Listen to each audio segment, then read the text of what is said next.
They have worked a royal game on us, and they are still working that game today.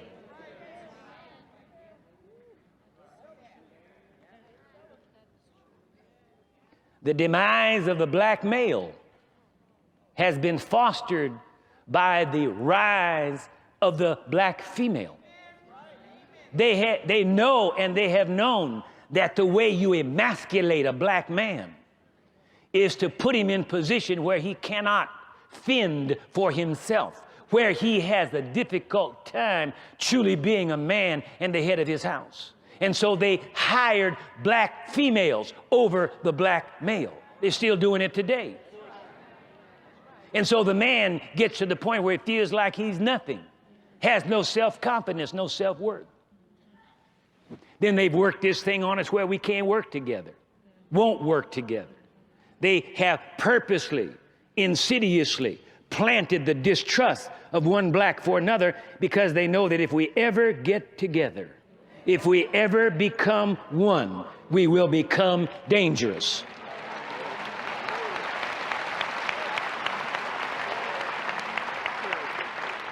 Dangerous in the sense that we will begin to take charge of our own destiny.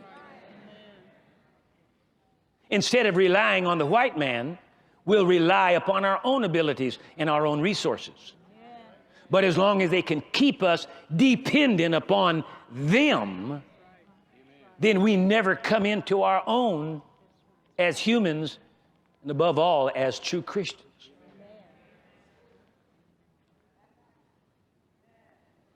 They started that game years ago.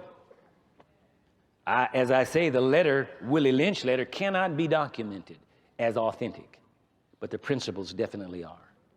Somebody started them principles, and they're working, and they've been working.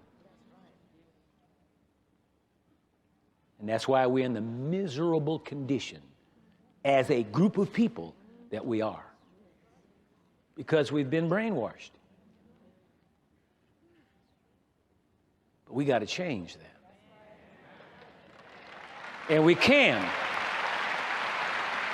We must. We have to, if we're going to have a future.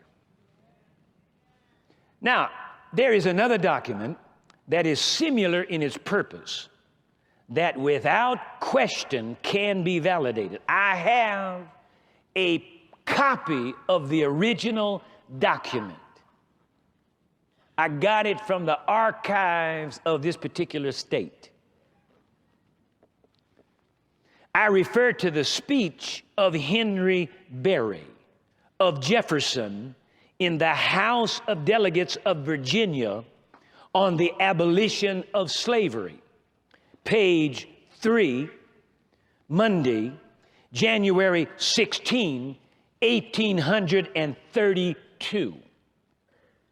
And I want to quote from that speech. It's a long speech, but I want to quote something from it. Senator Berry is speaking, Henry Berry is speaking. He said, "Pass as severe laws as you will to keep these unfortunate creatures in ignorance." See, last week we found out from one of the states in their law that you were a thing. Now, Brother Berry is letting you know you're a creature.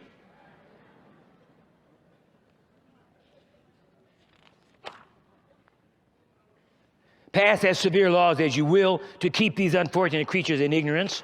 It is in vain unless you can extinguish the spark of intellect which God has given them.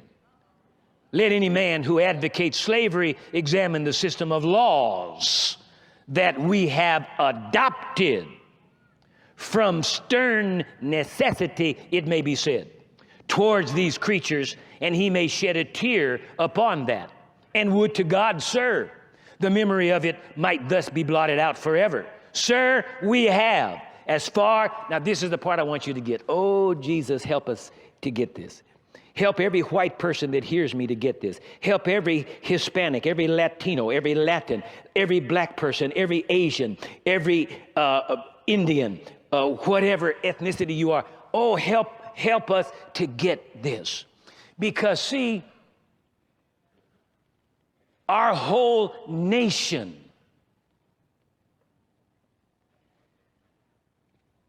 is suffering because of the suffering of the black man in America.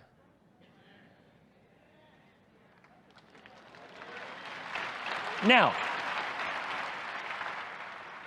I wish, let me have your bulletin there, son. Hand me that. I wish I could get this where, well, they can put it on the big screen. They can put, come over here and get this on the screen. Now, this is what I'm talking about. This is what I mean when I say they're suffering. That's the black man, okay? Now, here's the white man.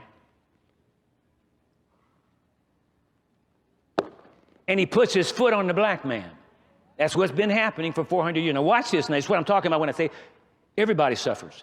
Because to keep him down, I got to keep my foot on him. So I'm limited in where I can go.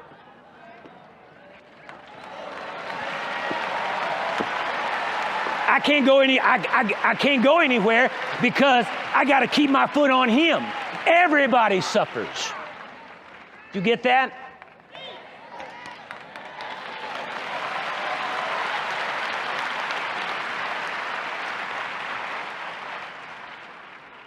All right, now listen. Listen to this. This is Henry Berry. Listen to this. We have, as far as possible.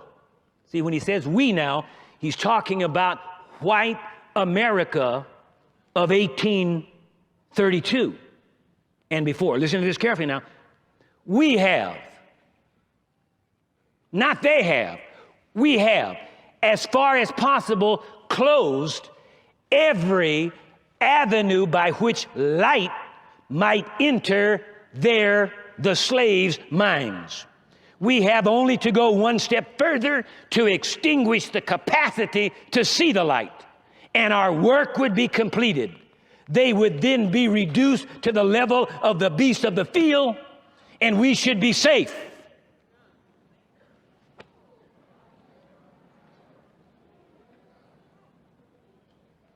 See, that's why I use the Willie Lynch letter, even though it's not actually authenticated, but the principles enunciated in it, the same kind of thing here. He said, we've closed every door.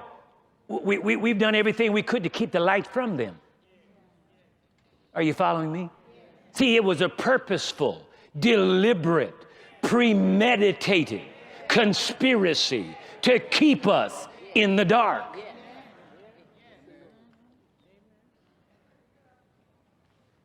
It's not by accident.